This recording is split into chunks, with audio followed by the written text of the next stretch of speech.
I was concerned with the black leadership of America, not medical science. When I had cured these people, I was happy. I said, now I could go to all the leaders, to Minister Farrakhan, Jesse Jackson, Al Sharpton, to Oprah Winfrey. What I found out, I was wrong. They are not interested in the healing of any black people. And that is a reality. There isn't a black leader in America that is interested in the health of the black race. They are not in the position to respond.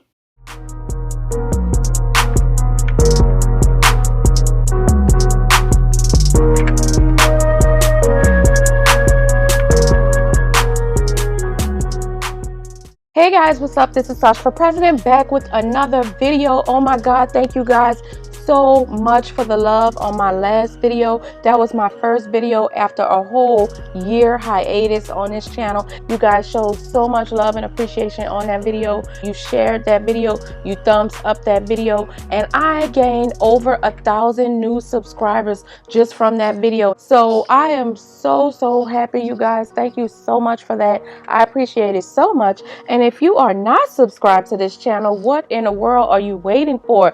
Let's get to it. Subscribe. Also hit that notification because I have a lot more coming, you guys.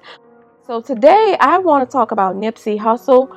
I did a couple of videos already about Nipsey Hussle, and for some reason YouTube kept saying video fail, video fail. I don't know what's going on, but hopefully this video goes up without a hitch. This is my third time. Hopefully it'll be the charm. If you don't know who Nipsey Hussle is, he was a rolling 60s Crip. He's from Los Angeles. He was a rapper. More importantly, he was a father, as well as a shining example in his community of being the change that you wish to see. He grew up in gangs. He was a part of the gang. He never denied nor deterred from any of that. However, he wanted to use his gang lifestyle as an example of how a person can be from something but become something else. And I absolutely love that. I was not big on Nipsey Hussle's music. I'm not about to be one of these people that fake like they were the biggest fan of Nipsey Hussle, because that's not true. I was not a big fan of Nipsey Hussle's music, but I was a huge proponent of his message. I'm an interview person. I love sitting and watching interviews and documentaries and things like that. And that's something that he did a lot of. He had a lot of interviews out and he made sure he was documenting things. And so that's how I got to know who Nipsey Hussle was. And I was very impressed. I was very proud of him because a lot of people were not taking the stands that he was taking, and it seemed like they were lifting him up to be at the forefront of these things. But I didn't see a whole lot of people standing with him and offering to be that change with him. They were just like, you know, yeah man, shout out to Nipsey Hussle, he's doing this, he's doing that. But it wasn't a lot of people that were like, Nipsey Hussle is doing this, I want to help Nipsey Hussle do this and that and the third. So I was not surprised, and I was rather disgusted though in his death, because he was murdered in front of his store. He owned a clothing store. It was a tech-based clothing store in his neighborhood, and he was murdered right in front of it. A lot of people are caught up in who did it, why they did it, and I heard a lot of, he was trying to do this documentary about Dr. Sebi, the herbalist who cured AIDS and a bunch of other diseases and ailments. Nipsey in his life definitely spoke on possibly being a target because of the documentary that he was doing. I think that people need not rule out the fact that he also very heavily spoke about violence in his community, and right before he died, he was very concerned about the increase of murders right in his neighborhood between the gangs. And he was to meet with the police department, a special task force, to talk about ways that they can decrease the violence that's going on over there, because there was literally like a little gang war going on in LA right now.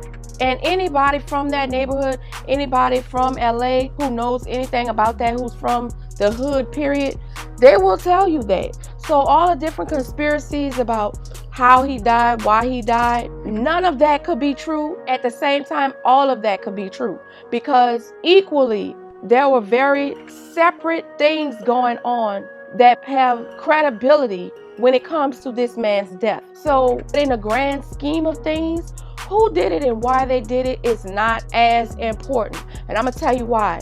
Nipsey in his life wasn't as focused on that.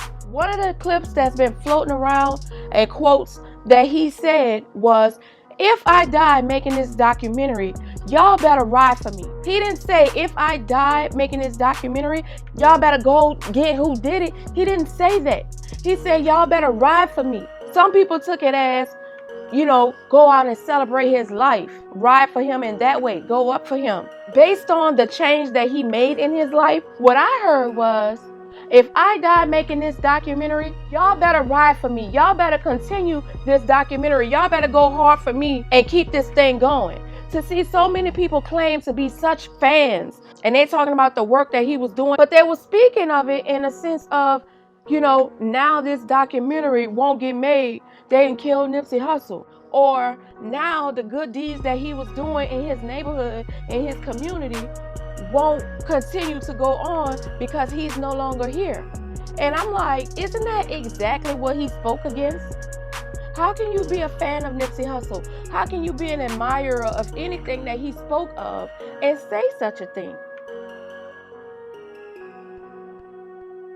I've seen Fat Joe and different people, different celebrities, people with major platforms, get on their platforms and say, this is why you can't go to the hood. This is why you can't do good things for certain people. Charlemagne the God, it's people in your own community. That is totally against what Nipsey Hussle stood for and what he was talking about.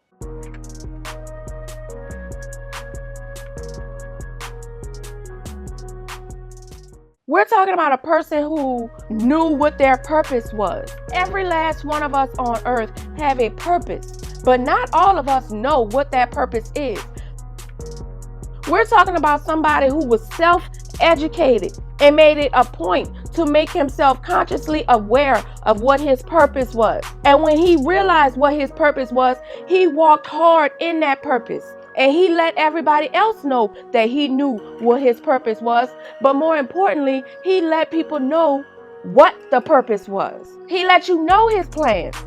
He let you know his ideas. So I'm trying to understand why people are speaking as if it all should die with him, or that it did die with him. That totally goes against what he was saying. So the one person that stepped up, which I'm not surprised that he stepped up, was Nick Cannon. All these thugs, all these Crips, all these rappers talk about, they knew Nipsey Hussle, and that's a shame, and this and that and the third, and he was trying to make this documentary, and that they were good friends of his, so they say. It's like you heard him when he was alive, but were you listening to him? And it took Nick Cannon, who a lot of people look at as a square, nerdy, whatever. A lot of people dismiss a lot of things Nick Cannon saying because he looks funny saying it in a turban or whatever, or a huge afro wearing a Colin Kaepernick jersey. But it seems like to me, Nick Cannon is the one person who actually has the guts, the balls to stand up for what Nipsey actually was talking about. Nick went to his Instagram, posted a picture of himself and Nipsey Hussle, not in no gangbang, because I know it's a lot of people have pictures of Nipsey Hussle up and it's all in the blue and the gang stuff. Didn't y'all say he was killed by his gang member? Why y'all glorifying that? But then gonna say the streets don't love you, don't glorify the streets in the same breath. It doesn't make sense to me.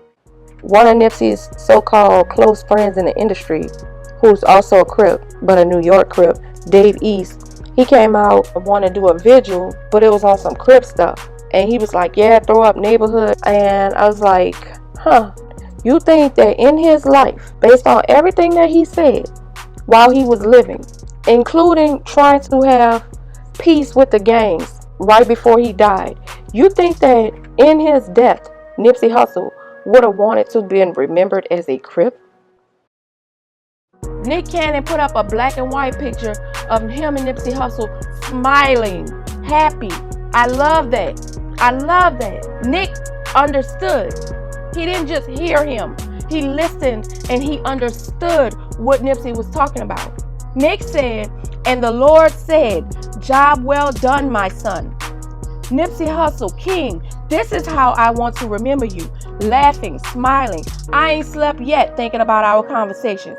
Real ones from a real one. And I'm going to say this, only the real ones to recognize.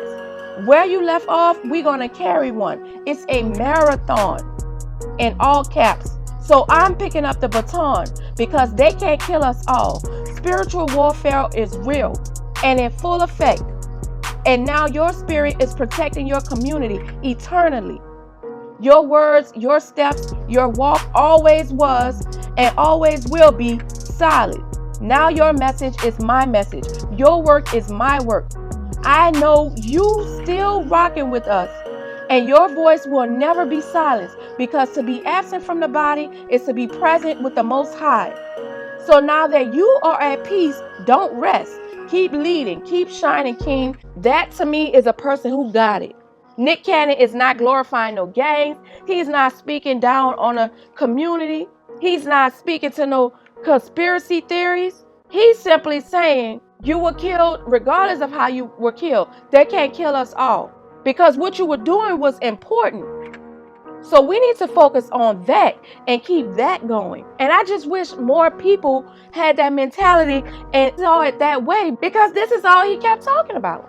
So my thing is, even if the documentary were to die with him, what is stopping you from Googling the endless amount of information that is out on the World Wide Web about Dr. Sadie, about holistic healing, period, about other things of enlightenment? What is stopping you from seeking your own knowledge?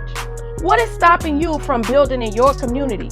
Do you really need a physical person like a Nipsey Hussle to tell you what to do? Especially when he already told you and he led by example and showed you? Why should any of the work that he was doing die with him?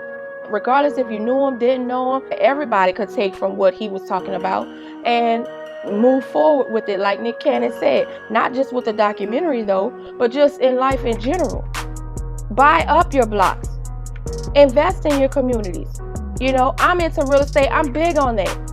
If you see a blighted house in your neighborhood, try to find a way to acquire it. Or at the very least, go cut the grass. If you're upset about how you treated at your job, you don't like, living paycheck to paycheck, you feel like you're struggling, go educate yourself. Try to find a way to get out of that, to better your life, your family's life, and the next generation coming up behind you. Find a way to be the change that you wish to see. What did you get from Nipsey Hussle's life? What did you get out of Nipsey Hussle's death? Let me know in the comments down below. Positivity only. And I'll see you guys in the next video. Thank you so much for watching. Bye-bye.